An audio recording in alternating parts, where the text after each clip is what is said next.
Pues bueno, no sé si estuvisteis el otro día en la clase que dimos con Ian, que por cierto, como estábamos dentro de la academia y como ya hay confi, pues no le presenté a Ian, pero claro, luego lo subí a YouTube y me di cuenta de que no había ningún tipo de contexto. Pero bueno, Ian es psicólogo, ejerce como psicoterapeuta, tiene su propia consulta en Bilbao, es psicoanalista, está bastante especializado en trastornos de personalidad, así que nos viene perfecto para el directo de hoy. Es psicólogo sanitario, también es profesor en la Universidad de Deusto, en el Máster General Sanitario, y también, igual me dejo alguna cosa porque son muchas, y también ha ayudado a opositores a pasar el psicotécnico, ¿verdad? Sí, bueno, básicamente les enseño a mentir para que su personalidad encaje con lo que busca el gobierno. Perfecto, pues eso, si queréis que vuestra personalidad encaje con lo que busca el gobierno, Ian es vuestro hombre. Perfecto. Bueno, pues después de esta breve introducción, que la verdad es que a veces cuesta hablar en entornos ajenos a lo que es la academia, porque claro, como no hay un contexto previo psicológico de nociones básicas, pues dices cualquier cosa y como no puedes contextualizar todo siempre, pues es fácil malinterpretarla, ¿no? Como cuando, por ejemplo, expusiste en la última clase cómo es una personalidad sana y cómo podemos detectar que puede haber una personalidad patológica. Sí, es un tema muy delicado. De hecho, también es bastante irónico que, bueno, que yo sea el profe de psicopatología porque yo estoy como muy en contra de todo lo que son las etiquetas, ¿no? Pero bueno, básicamente lo que intentamos hacer ese día en la academia, ¿no? Era como algunos criterios muy, muy básicos para ir viendo si la persona puede estar más cerca de la normalidad o más cerca de la patología. De todos modos, también es interesante, esto no lo dije en la clase, ¿no? Pero que yo lo veo como un continuo. Es decir, que no eres o normal o enfermo, sino que puedes estar en un punto más cerca de lo patológico o un punto más cerca de lo sano, pero todos nosotros, es decir, nosotros mismos podemos estar más tirando para un lado que para el otro, dependiendo del momento del año que sea, por ejemplo. Muy bueno, según lo que vaya pasando en nuestra vida también. Sí, también, eso es. Y según el área también de nuestra vida, profesional, amorosa. Uh-huh. Claro. También por eso es muy fácil identificarnos con cualquier perfil, cualquier rasgo, cualquier trastorno que empecemos a leer. Es muy fácil identificarnos porque casi todos mostramos las conductas en mayor o menor grado en algún momento. Sí, qué importante que digas eso, Claudia, porque efectivamente los comportamientos que aparecen en el DSM, tenerlos los tenemos todos, eso, en mayor o menor medida. Por ejemplo, impulsividad podemos tener todos algo de impulsividad en algún momento. La cosa es, vamos a una persona que se gasta todo su sueldo el primer día que lo cobra en irse de compras, encaja en ser impulsiva, pero también puede ser impulsiva la persona que no sé, que se ha enfadado un poco y responde rápido y también piensa que es impulsiva. Pero como veis, no tiene nada que ver una con la otra. Exacto. Y además, paradójicamente, a ver cómo explico esto. Es decir, si yo soy una persona que de verdad soy narcisista, pues rara vez voy a cuestionarme si estoy haciendo algo mal o si estoy pensando demasiado en mí. En cambio, si no soy una persona narcisista, más fácilmente voy a detectar cuando tenga comportamientos narcisistas porque van a salir de lo que es mi normalidad. Entonces más me voy a identificar con ello. Entonces creo que son reflexiones interesantes de cara a la psicopatología. Dice Isaldara por aquí, qué mal me cae el DSM. Buah, 100%, a mí también, ¿eh? Y Saldara, te apoyo. Totalmente. Además, a mí a veces me cansa bastante porque, claro, mis vídeos los ven personas pues, que se informan mucho de psicología por su cuenta y siempre me dicen, no, porque en el DSM-5 no sé qué, no sé qué, no sé cuál. Y yo, vale, pero ¿y qué? ¿Sabes? O sea, las personas no nacieron a partir del DSM, ¿no? No nos construimos a partir del DSM. No. De hecho, Claudia, si me permites contarte una anécdota que es bastante interesante. No la conté en la clase, pero es interesante cómo escriben el DSM. Es decir, cómo se juntan para hacerlo. Ajá. Que básicamente es una reunión de unos, yo que sé, imagínate, 8 psiquiatras, ¿no? Que se ponen ahí, pues imagínate, a debatir y y a clasificar, ¿no? En plan de, bueno, este trastorno, ¿qué síntomas ponemos? Tal, tal y tal. Venga, va, ¿todos de acuerdo? ¿Alguna objeción? Siguiente. Bueno, pues un O sea, es poco un poco así. como una constitución, ¿no? Básicamente. Sí, sí, sí, sí. Ujú. Pero bueno, quiero decir que la gente a veces se lo toma con una seriedad que, ¿no? Que hay que cuestionarse un poquitín las cosas, ¿no? De dónde vienen, cuáles son los intereses, ¿no? Pues todo el tema, ¿no? De los seguros, ¿no? Que sí que hablábamos un poco en la clase del otro día, ¿no? Como los intereses muchas veces es poder decir, bueno, pues si tienes tal trastorno te corresponden 15 sesiones de terapia, ¿no? Claro, eso es. Y que no olvidemos que al final es un libro que va cambiando según las versiones, las ediciones. En el DSM-5, que es el más reciente, por ejemplo, la psicopatía no existe y la engloban dentro del trastorno de personalidad antisocial cuando yo creo que existen diferencias importantes entre la psicopatía y el trastorno de personalidad antisocial. Señores con traje y corbata, dice Ico. Como Ian. Bueno, no hay nada de malo en los trajes. Exacto. Bueno, pues nada, después de esta introducción patológica, vamos a hablar de Jeff Dahmer, ¿no? Que está dentro de las series más populares en Netflix. Como siempre, los asesinos en series y los locos son los que más morbo despiertan. Sí. Sí, así es.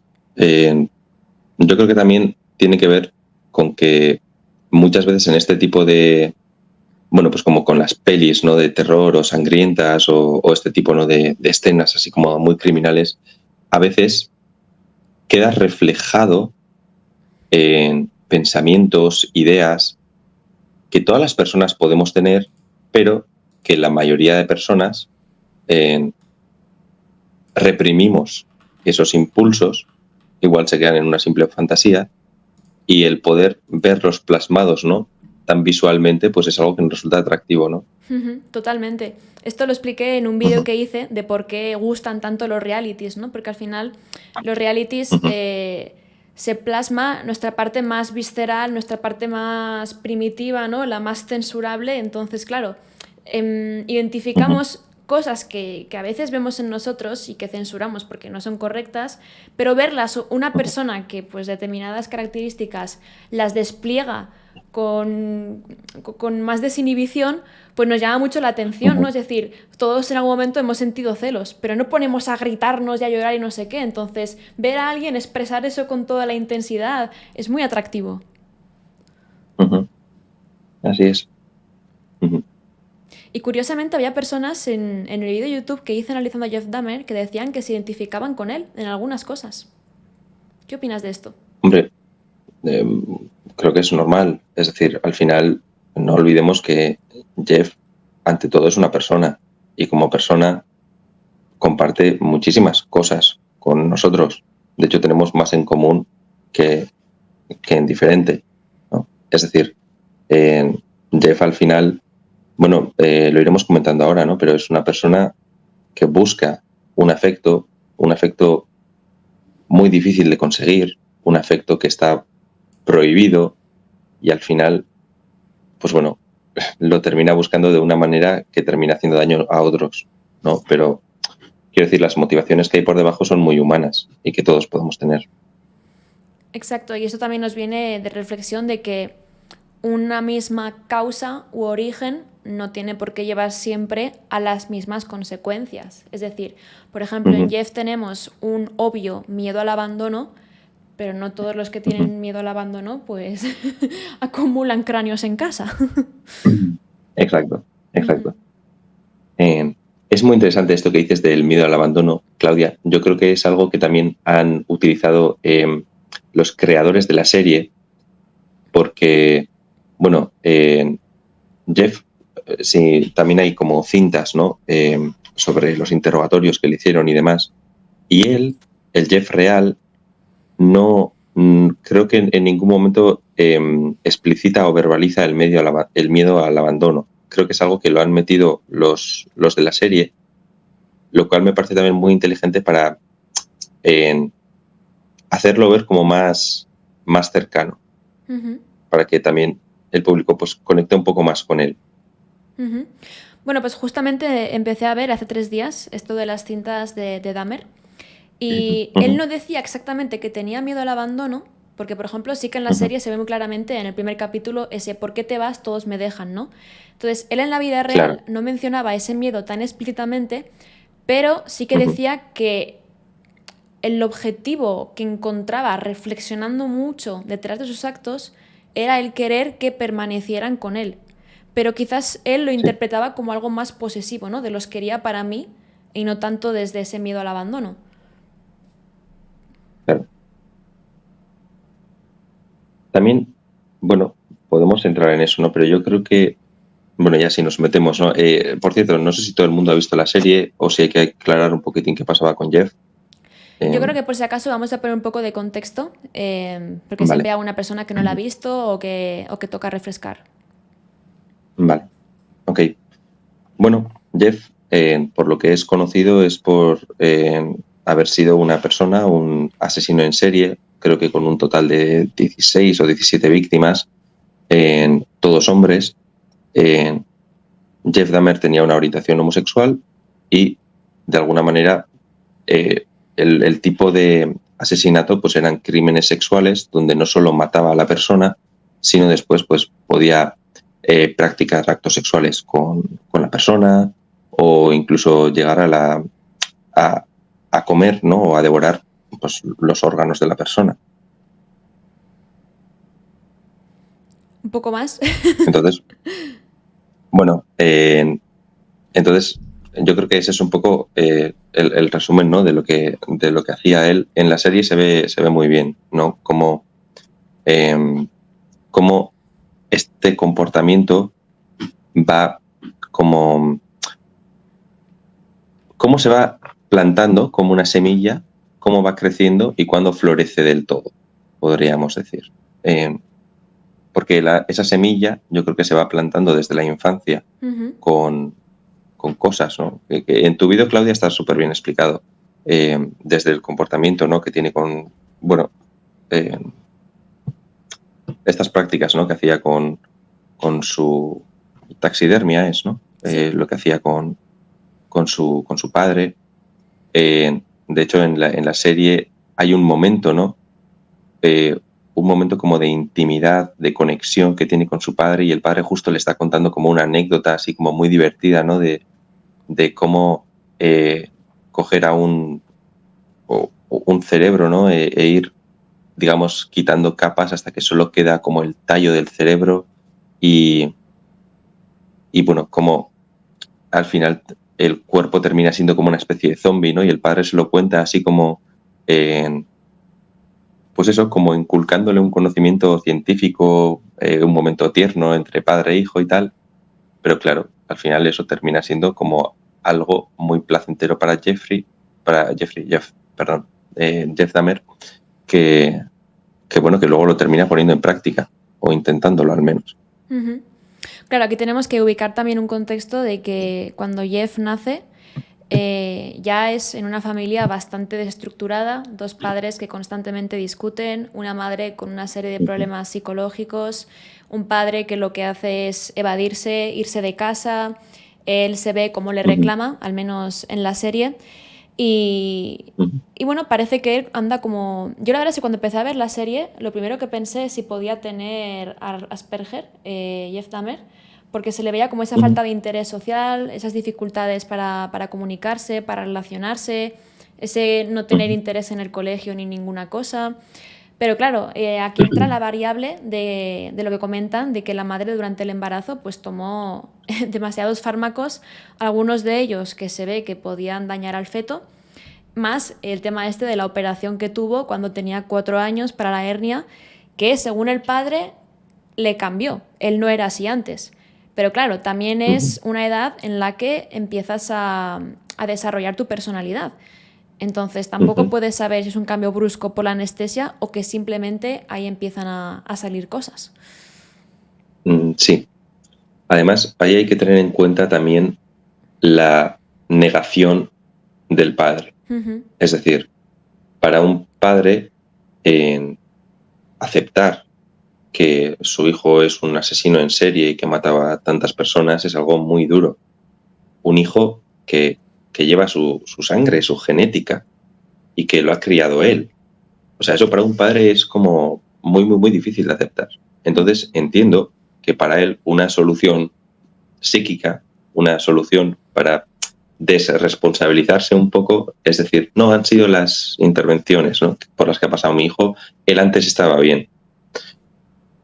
Eso vamos a ponerlo también un poco en duda, porque es como una solución muy conveniente para el padre, ¿no?, para que él se libre de parte de su culpa. Totalmente. De hecho, creo que se analiza poco al padre durante la serie, pero es muy interesante ver Ujú. primero como ese punto de negar, ¿no? De hecho, él mismo lo dice.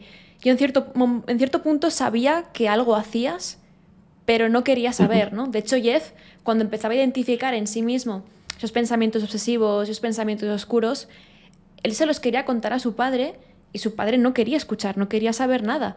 Entonces, eso se le suma Ujú. a que después, bueno, pues luego hablaremos un poco del estilo de crianza que tuvo el padre con Jeff, que creo que también es importante.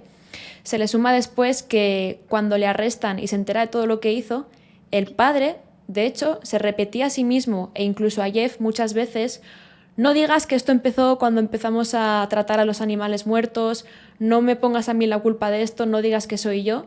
Y cuando ya lo encierran en la cárcel se ve como él mismo le pide perdón por haber sido un padre distante y no haberle ayudado emocionalmente. Y se ve que sí, en realidad se culpaba de ello. Ujú.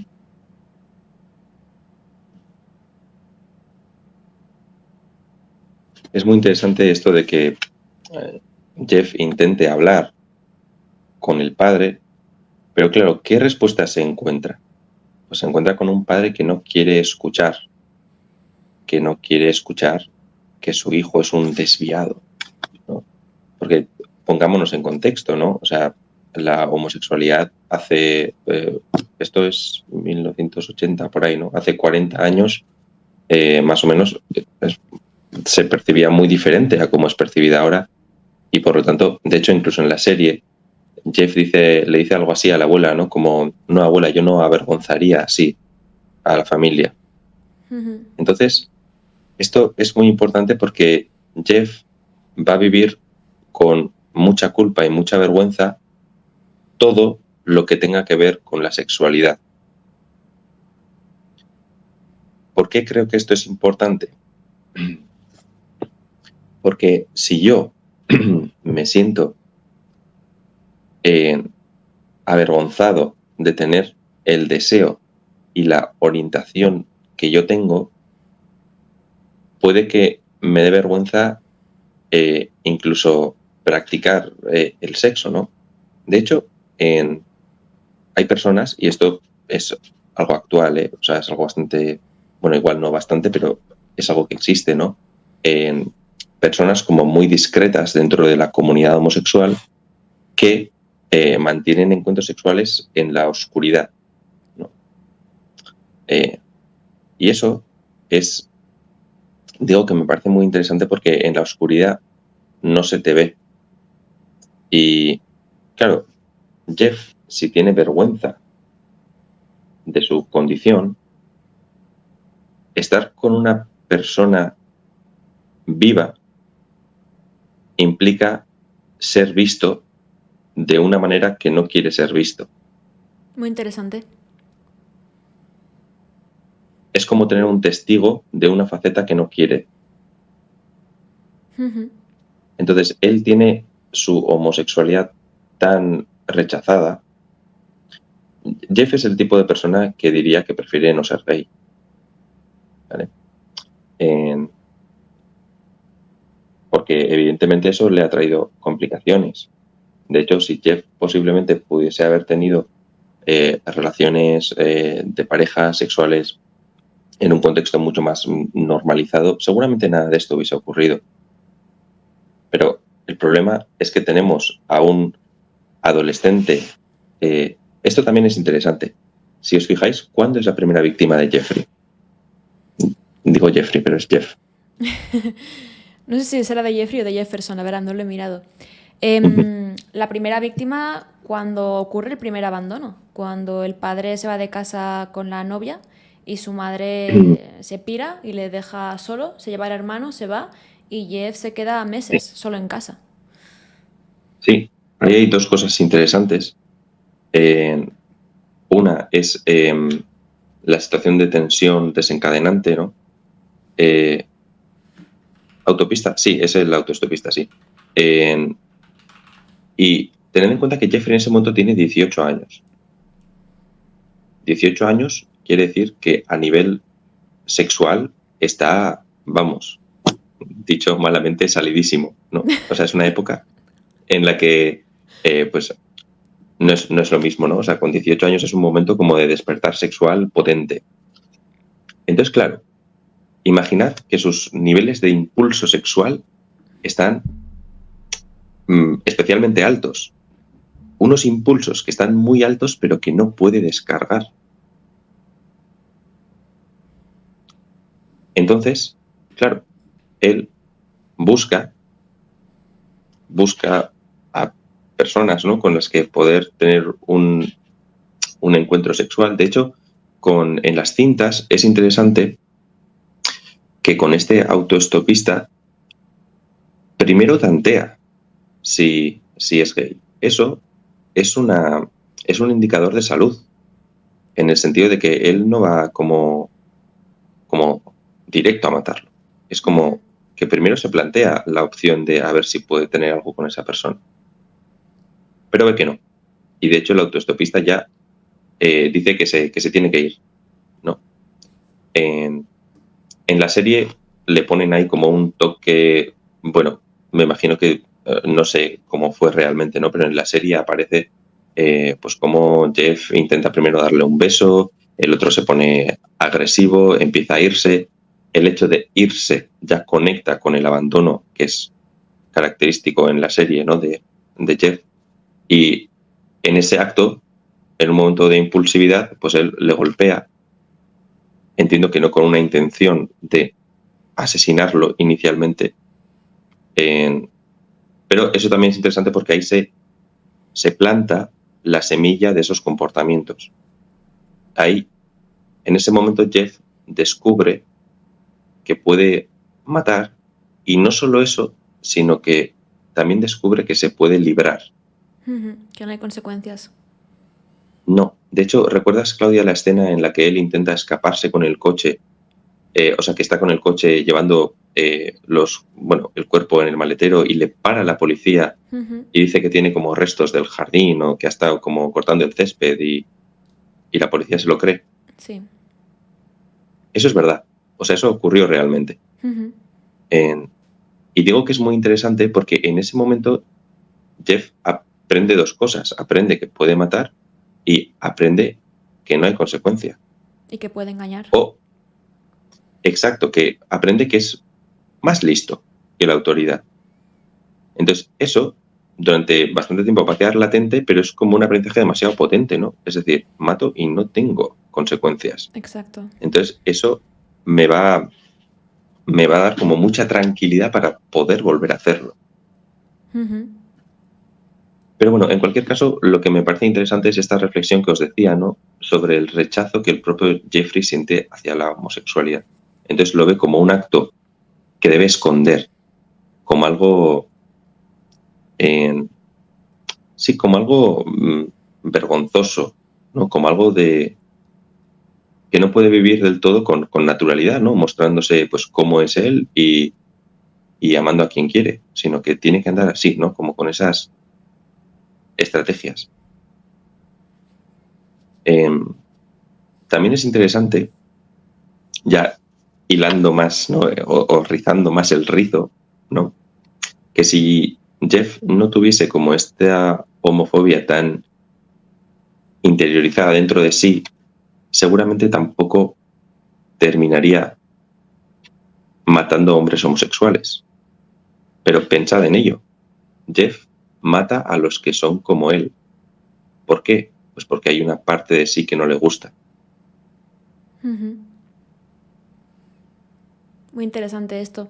Además, relacionada con la escena esta del autoestopista, también es muy Sí, interesante cómo es su primer intento de acercarse a alguien de una manera, pues, más o menos sana, ¿no? Está con él, hablan, Ujú, charlan, toman algo, y en determinado momento se le lanza, le va a dar un beso.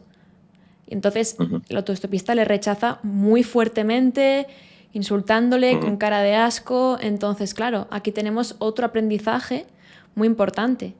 Y es que de buenas no lo consigues. Exacto. Y encima en la autopista, este chico le dice algo así como maricón o, Claro, bueno, alimentando aún más esa homofobia. exactamente. Que esto es algo muy interesante, pero que mucha gente yo creo que no es del todo consciente, como hay muchas personas homosexuales Ujú. muy homófobas que viven su propia sexualidad con culpa, con vergüenza, ¿no?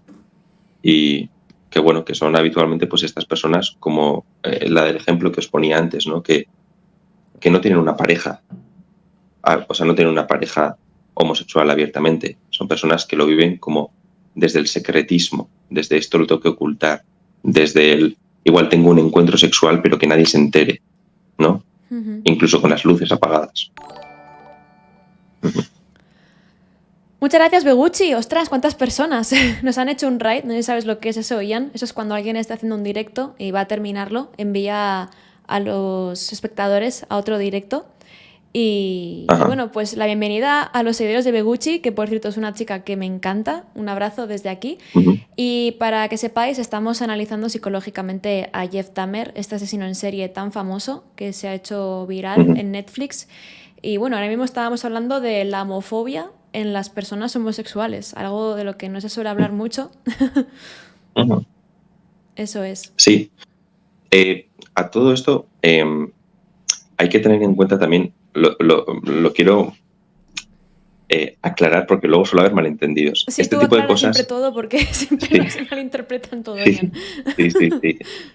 Eh, quiero aclarar que este tipo de cosas no son conscientes. Es decir, eh, hablas con una persona homosexual y no te va a decir, no, yo odio a los gays.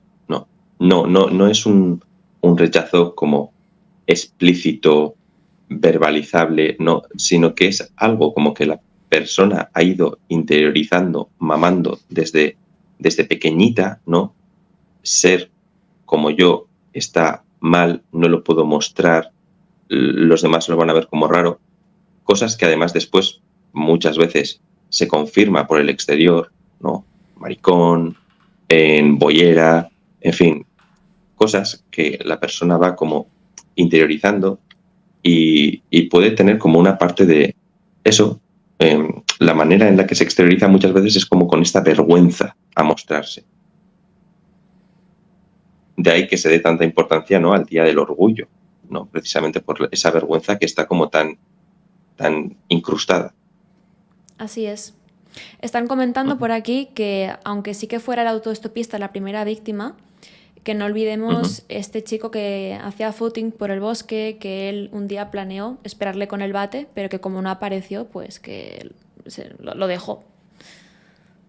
sí, sí, Es decir, que aunque ujú, el primer homicidio fuera algo como inesperado o accidental, entre sí, comillas, el primero parecía que ujú. sí que había ahí un punto ya, ¿no?, de planificación. Sí, una planificación un poco pobre, también te digo, ¿eh? Porque su plan no era matarle, dicen las cintas que era dejarle inconsciente, Para ¿no? poder tocar su cuerpo. Eh, claro. Y además, claro, tocar su cuerpo mientras está inconsciente, Exacto, porque si está inconsciente el otro no le ve. exacto, y no Que le rechaza. esto, exacto, no solo no rechaza, sino tampoco se siente juzgado. Ujú. Eso es. Ujú, Creo que esto es un punto súper importante en Dahmer y que mucha gente en YouTube no lo entendía, que yo decía que es que a ujú. Dahmer no le gustaba matar. O sea, Dahmer no disfrutaba con el proceso de te voy quitando la vida, veo cómo mueres, me recreo en Es un ello. medio. Exacto, era un trámite que tenía Ujú, que hacer, que se veía obligado. De hecho, a él no le gustaba. Él cuenta que tenía que beber para poder soportarlo y que buscaba la manera de quitar la vida rápidamente y que sin que las personas sufrieran. Es que ujú, no era el fin matar, era el medio. Entonces no hay ese punto ujú. de sadismo, de disfrutar con el dolor ajeno que podríamos encontrar Eso es, en una psicopatía. sí. Por cierto, al hilo del autoestopista, me gustaría señalar una cosa que, bueno, que me parece también muy importante en el pensamiento de Dahmer, en- y es que, ¿recordáis qué hace con el cuerpo del autoestopista? Pues como no podía tirarlo porque le habían casi pillado, ¿no? Lo que hacía era triturarlo en el horno, bueno, pues un poco de improvisación con todo, ¿no? Sí, pero lo que es interesante es que después coge las cenizas y Ah, las esparce cerca de casa. ujú. Y esto me parece muy interesante porque una persona más psicópata, no más Planificadora, ¿no? calculadora, planificadora, fría, pues igual no sería como tan torpe de dejar restos, ¿no?, de la persona tan cerca de casa. ¿Y cómo lo explica Dahmer? Dahmer lo explica diciendo que así sentía, es un pensamiento un poco mágico, pero que en la cabeza a veces funciona así. Dahmer siente que así la persona sigue estando como un poco cerca de él. Ujú. Es decir, aunque esté muerto, aunque sean sus cenizas, si está por aquí cerca, me siento como si estuviese un poco arropado. Pero en Y realidad esto no es tan descabellado, quiero decir, siempre se han guardado ujú, las cenizas de tus seres queridos en tu casa. claro, claro. Y muy buen apunte, Claudia. Y este tema a mí me parece, o sea, este pensamiento de Dahmer a mí me parece como muy clave para entender después el canibalismo. Ujú. ¿Por qué? Porque después, comiéndose a la persona termina dentro de Dahmer. Termina dentro de él, asegurándose así que siempre va a estar con él. Es decir, si ya tener las cenizas generan un poco sensación de que la persona está conmigo, imagínate devorarla, que queda mucho más dentro de ti, y encima devorar no cualquier parte, sino cuestiones como el corazón, que está claramente ligado al afecto. Es decir, sé que suena es un poco raro, ¿no?, para entender, pero me como el corazón de esa persona. Es como si estuviese consiguiendo el afecto de esa persona para siempre. Ujú. Es mío. Es mío. Ujú, ujú. Brutal. Sí, sí, sí, sí. Ahora bien, No es creo... raro, en realidad me parece hasta lógico. Claro, es que es eso, es que tiene esa lógica, pero es la lógica, pues como, por eso decía al principio de la clase, ¿no? El apaño que hacía Claudia para que se nos escuchara bien, al final ha hecho un montaje un poco raro, ¿no?, en el que ahora mismo creo que a mí me estáis escuchando a través de una llamada de WhatsApp que estoy manteniendo con Claudia, pero hemos hecho como una solución rara con lo que podíamos para poder llegar al punto que queríamos. Ujú. Pues Dahmer lo mismo. Para poder llegar a conseguir el afecto, pues ha hecho pues, pues eso, el apaño al que él ha llegado. Breve paréntesis que ya me lo estoy viendo venir. No estamos justificando lo que hizo Dahmer, ni le estamos victimizando, ni No, estamos no, no, culpando al no. entorno. Aquí estamos siempre para entender, no para justificar y no para juzgar. Continuamos. Gracias. Voy a hacer una Gracias, grabación de gracias, importante. azafatas, en plan, ladies and gentlemen.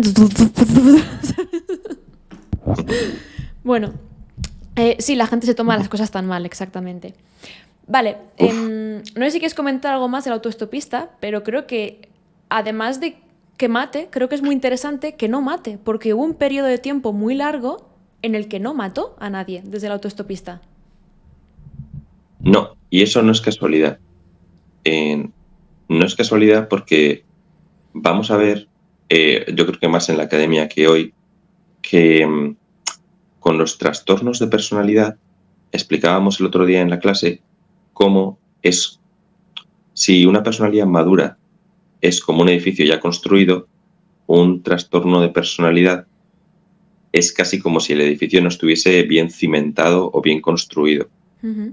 Entonces, por eso mismo, para trabajar con trastornos de personalidad se suele requerir unas condiciones de terapia concretas en las que es importante un mayor número de sesiones y una mayor estructura, una mayor rigidez, podríamos decir. ¿Por qué? Porque es como ese andamio que necesitamos para poder empezar a construir.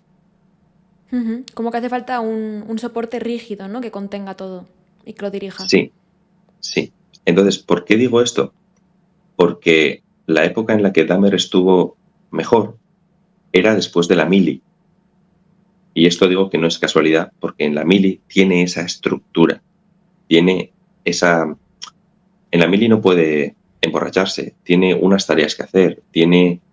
además se relaciona con otras personas, es decir, es un contexto... Que contiene. Exacto, exacto. Y es como ese andamio que tal vez le permitió construir un poquito. Un poquito. Ya sabéis, de ser chicos, un si vais a edificio... terapia con Ian, básicamente os va a mandar que hagáis la mili. Yo creo que a más de una o sea, más de uno, más de una le podría ir bien. Esa sería una solución, pero no quiero aquí fomentar la mili porque, o sea, no. Yo consejos no doy, pero la mili es un espacio estructurado, ¿no? Pero al igual que la cárcel. O sea, la cárcel, el objetivo de la cárcel también es intentar preparar a las personas para la reinserción. Y para eso tenemos un contexto muy estructurado. Totalmente, o como cuando se le castiga a alguien a trabajos sociales o a acudir a una terapia, ¿no? Presencialmente muchos días, o a ir a un grupo Claro. de control de la ira, ese tipo de cosas. Sí. Eso es. Te dicen, Ian, siento la cancelación cada día más cerca. Sí, cada vez que Ian habla, internet tiembla. Yo tengo claro que no quiero ser una celebridad a nivel de internet. Yo estoy enamorado de la psicología y aquí me quedo. Es importante. ¿Quién va a hacer divulgación mejor que tú, Claudia? O sea, claro, yo me llevo las hostias, ¿no? No, bueno, las hostias me las estoy llevando yo cada vez que hablo. Pero bueno.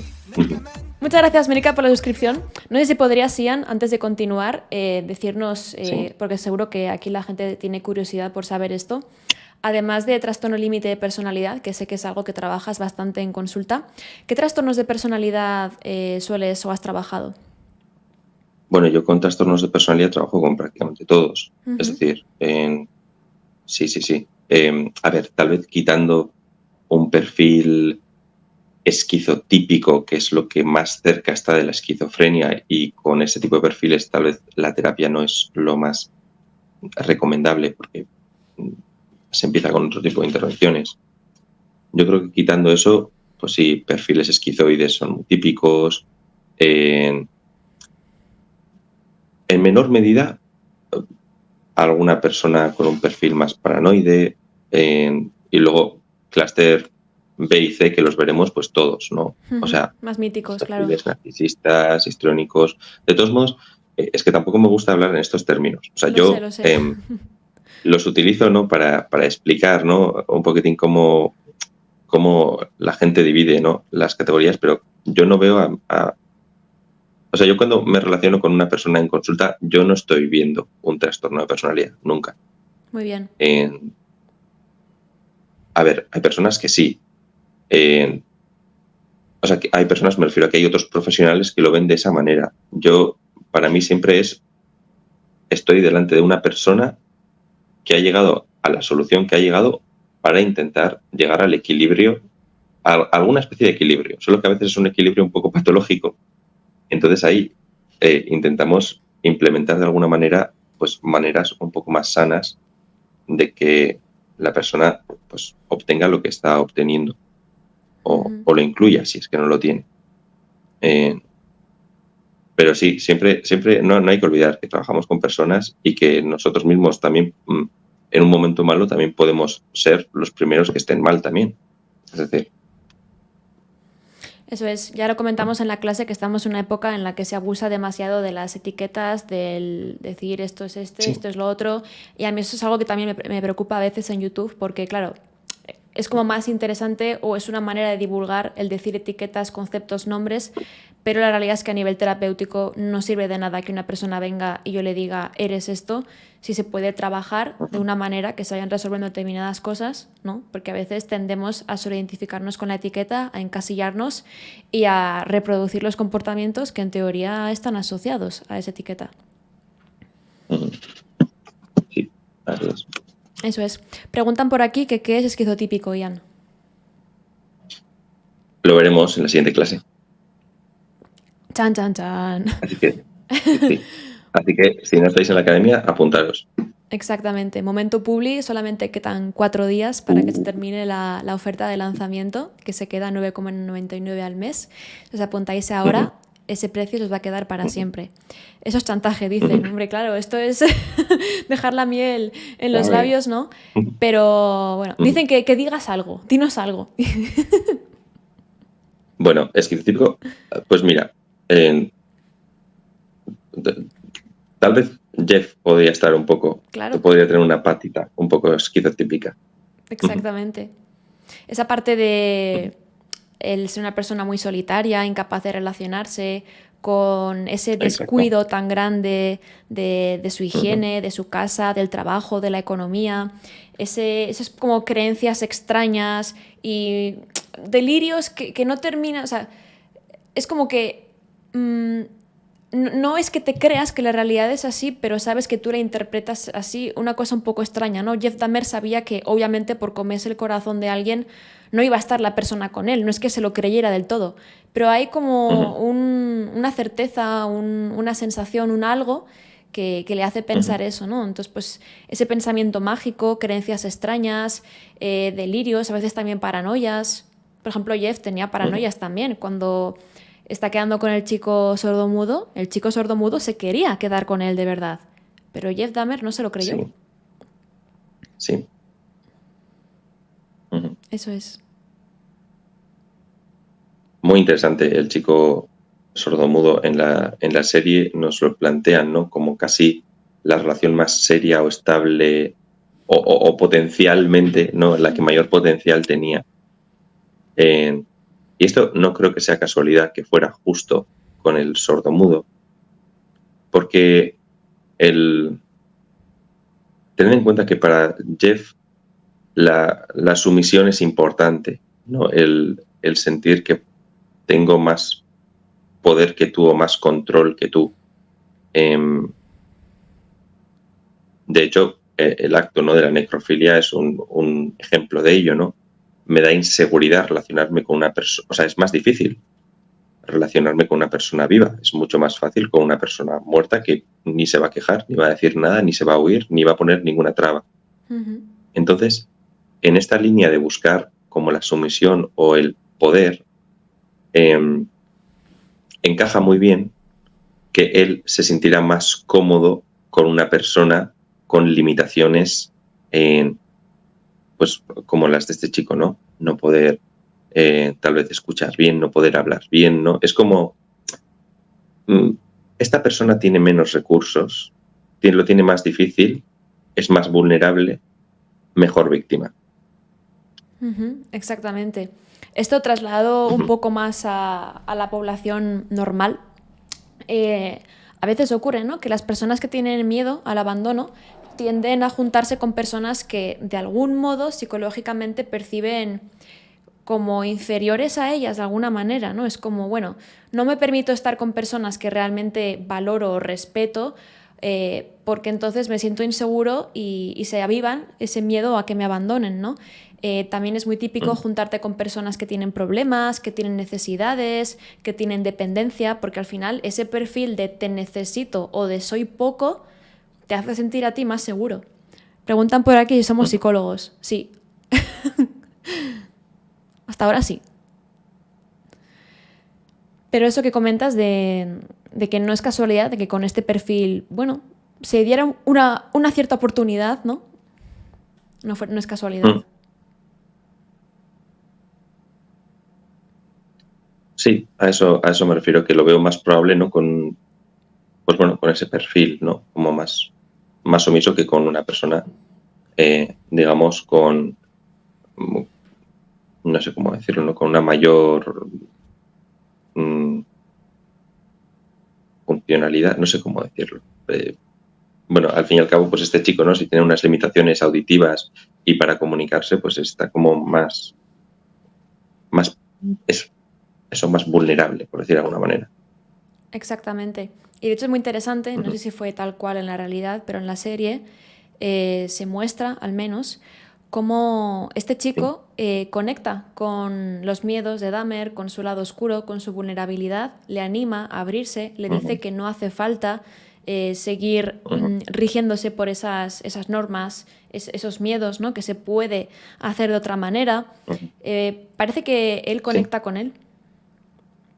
Hay una escena que es preciosa, que es la del juego. Sí.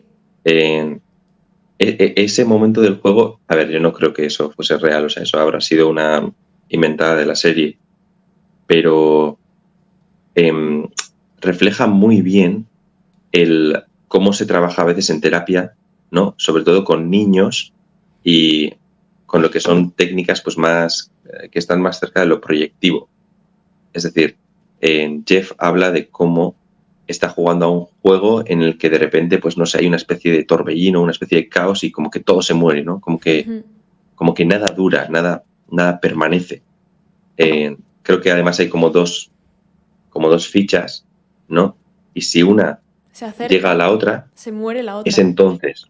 Claro, claro, claro, claro. Es Y muy es que interesante. así es como sí, así es como lo entiende él. Porque es como si una persona se acerca demasiado a mí, esto no va a salir bien. Y el otro, que en ese momento hace un rol de terapeuta, o sea, eso sería como una intervención que haríamos los psicólogos en sesión, ¿no? Le cuestiona, ¿no? Le dice, no, esto no tiene por qué ser así. Y puede haber como nuevas reglas, Sí, ¿no? Y no pasa nada por coger una pieza y poner la otra. muy El trabajo que simbólico. hacemos con los niños, sí, el trabajo que hacemos con los niños muchas veces va en esa línea, porque a un niño igual no le puedes dar una explicación demasiado compleja. Lo que haces con ellos es jugar y entre juego y juego vas como introduciendo esos elementos, Ujú. ¿no? Que son como terapéuticos. Entonces, claro, Sí, pues como con los cuentos. Exactamente.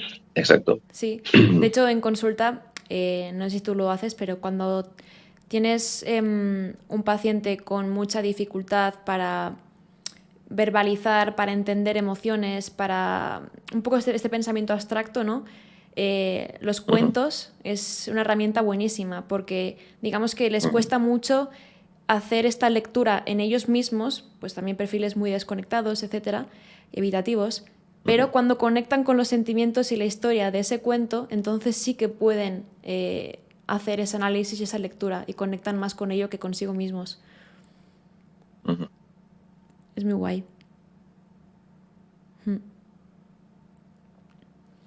Pues sí, y de hecho se ve, ¿no? Al menos en la serie, cómo por un momento Dahmer le da esa oportunidad al chico este, a Tony, ¿no? Tony se va y le dice, tranquilo, volveré, ¿no? Como que es la primera persona que detecta que Dahmer tiene miedo al abandono. Y dice, y lo detecta y no se ríe de él, no se burla y dice, no te preocupes, yo voy a volver, te lo prometo. Y Dahmer se queda como un poco tranquilo. Pero entonces Tony vuelve y no sabemos muy bien por qué, qué es lo que despierta en su cabeza, que entonces sí que decide matarlo. ¿Qué podrá haber pasado Claro, ahí, Ian?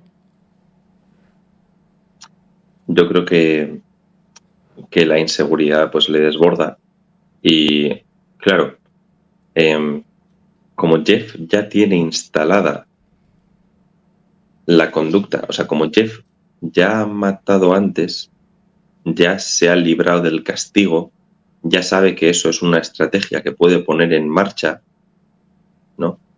Claro, es que además tened en cuenta que, aunque solo sea por el tema de las llaves, es un abandono doble, porque es como, me voy, vengo otra vez y me vuelvo a ir, ¿no? O sea, en el sentido de, no sé, como si hubieses una escena muy desagradable en una película de terror y no la ponen una vez, sino que la ponen, parece que ha terminado y de repente otra vez, Muy interesante ¿no? eso.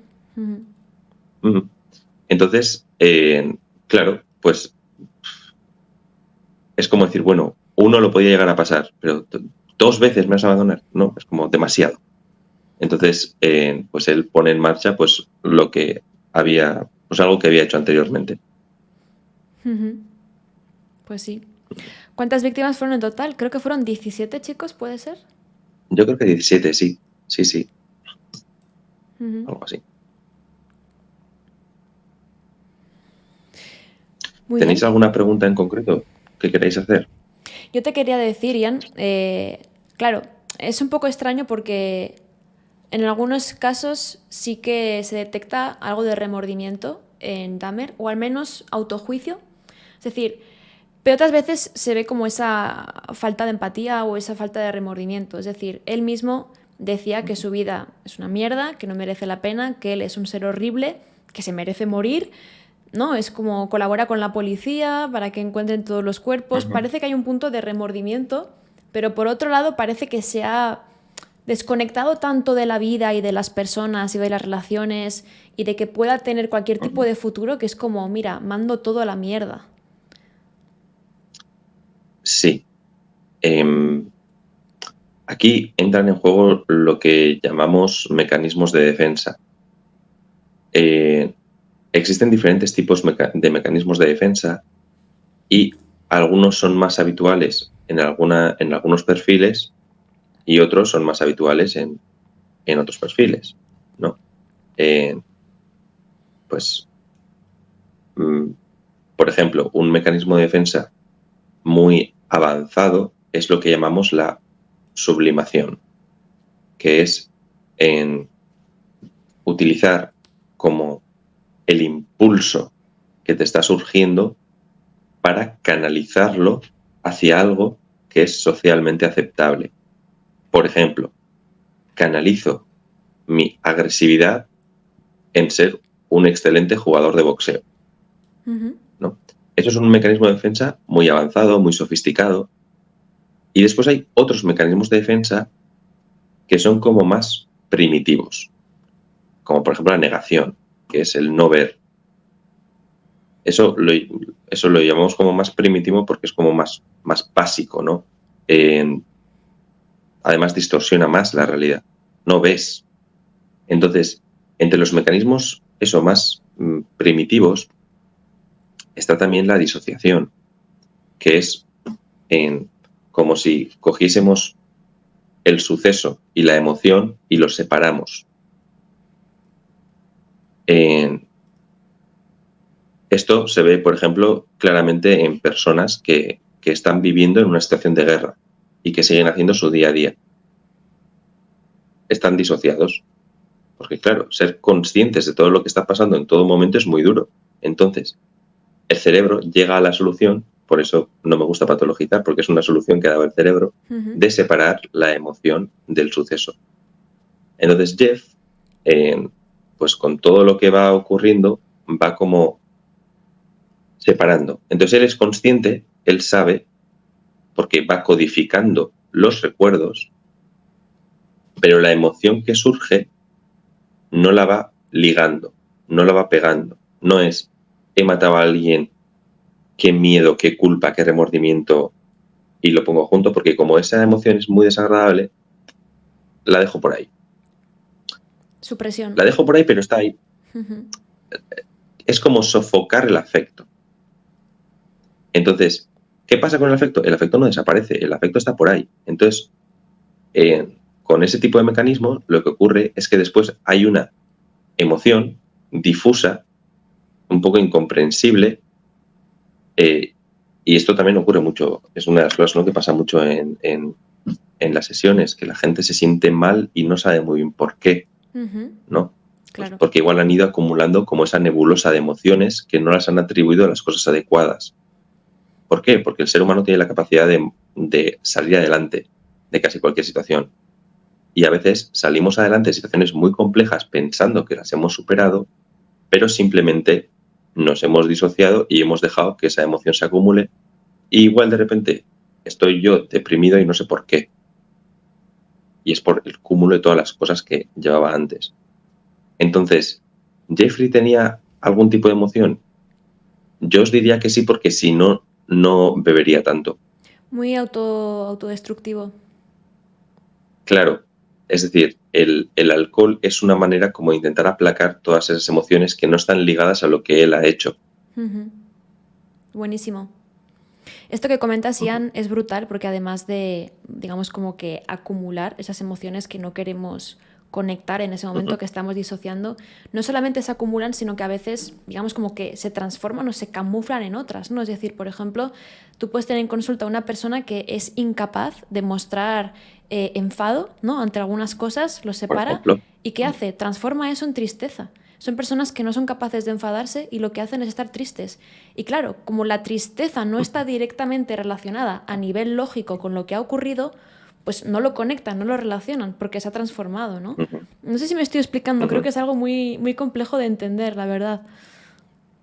Sí, hay diferentes transformaciones de la emoción. Una puede ser pasar del enfado a la tristeza, ¿no? En-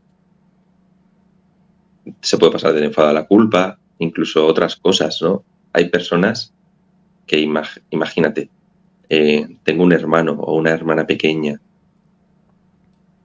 y tengo muchísimo, muchísimo rencor, muchísima rabia porque a él o a ella le han tratado mejor que a mí, pero es mi mejor amigo, ¿no? Es como, ¿qué haría yo sin esta personita a la que tanto quiero? A veces se le puede dar como la vuelta a lo que sientes, ¿no? Eso lo llamamos formación reactiva, Ujú. ¿no? Que es casi como sentir lo contrario, ¿no? Es también el pirómano que se mete a bombero, ¿no? Lo tenemos ahí también. Brutal, muy interesante. Entonces, Ujú, claro, no vemos una empatía directa, no vemos un remordimiento directo, porque al final pensad que Dahmer no valoraba para nada su vida y él mismo decía que este era el único modo de sentirse vivo, de sentir conexión, afecto, de sentir algo. Es lo único que le merecía la pena ujú, realmente. Entonces, si eso es lo único que le hace sentir bien, es normal que su cerebro se las apañe para eliminar cualquier sentimiento que le pueda evitar hacer eso, que le pueda prevenir o que ujú, le pueda impedir, mejor dicho, más que evitar. Pero sin embargo, todos los ujú, sentimientos están por ahí rondando de alguna manera. Vemos que él no es una persona que se quiera, que quiera mejorar su vida, que no, vemos que es un maltrato ujú. hacia sí mismo en realidad y un autocastigo de muchas maneras. Claro. Entonces, eso. Y si me permites, para hilarlo con cómo hemos empezado también, Claudia, esto conecta con esa homofobia interiorizada. Ujú. Es decir, mm, hay una parte de mí que se odia tanto que hasta se merece morir y acepto el castigo de muerte. Brutal. Ujú, Además es muy interesante este punto de inflexión, ¿no? De que decíamos, Dahmer fue un tiempo capaz de contenerse y de no continuar matando después de ese primer homicidio. Pero hubo un punto de inflexión en el que no solamente volvió a matar, sino que lo hizo muchísimo, ¿no? Y yo reflexionando lo que vi es que ahí ya tuvo como el abandono total del padre, ¿no? Es decir, el padre va haciendo diferentes intentos, ¿no? Te apunto a la mili, te encuentro ese trabajo, te apunto a esta carrera universitaria, te la pago, y son todo intentos frustrados de sacar adelante a su hijo hasta que al final dice, mira, vete con la abuela y yo ya paso completamente. Y de hecho en ujú, la serie se ve como Dahmer llora por teléfono diciéndole, por favor, yo quiero ir contigo, no me dejes solo, no estoy bien, me siento muy solo, estoy siempre bebiendo, no tengo nada mejor que hacer con mi vida, no me abandones. Y ya es como, mira, no puedo más contigo, te quedas con tu abuela y ya ves lo que haces. ¿Y ahí qué hace? Creo que es como tirar la casa por la ventana, ¿no? ujú, No tengo más motivos para cohibirme, para intentar rectificarme. Ya no tengo ni siquiera la única persona que me ha querido de verdad. Entonces, ujú. pues, me entrego a lo único que me hace sentir vivo. Claro.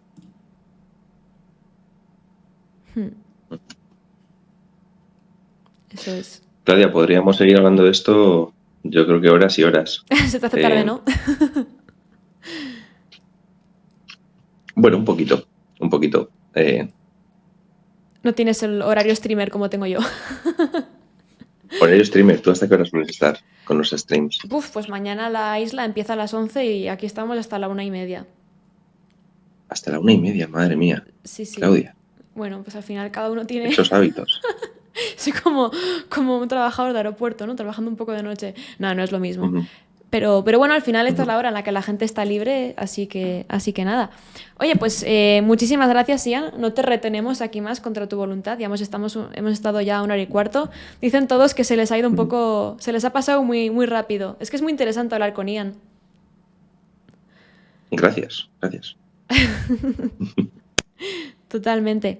Pues nada, espero que os haya Ujú. gustado. Lo subiré después a YouTube por si queréis volver a verlo, porque igual ha sido... Claudia, no, por favor. No, no, no lo subo a YouTube. No, No sé. no sabes.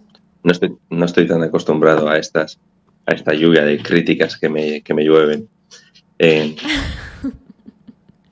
Bueno, bueno, lo lo que hablamos. podemos A ver. hacer, lo vamos viendo, lo que podemos hacer es que en caso de que lo suba, toda la gente que ha estado en el directo comente algo bueno sobre la charla y sobre Ian en los comentarios para compensar a aquellas personas que lo único que hacen es escupir odio por los dedos.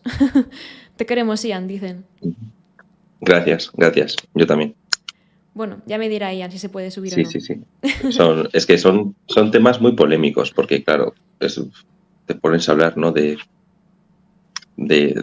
homosexualidad interiorizada, de rechazo, y bueno, es muy fácil que al final, no, en relación a lo que veníamos hablando antes, ¿no? De cómo el cerebro busca como una manera para poder llegar al objetivo que quiere o poder solucionarlo, Ujú, cuando tocamos algo que incomoda un poco, enseguida se nos disparan las defensas, ¿no? totalmente. Entonces, es muy fácil bueno, que con temas así la gente se ponga como muy, muy, muy a la defensiva, y entonces, claro, pues a quien te escupen, pues es a ti. Pues Que sí. esto también es típico de la consulta, y también eh, puede hacer incluso que nos ganemos alguna reseña negativa de alguien que se ha enfadado en sesión por decirle algo que no quería escuchar.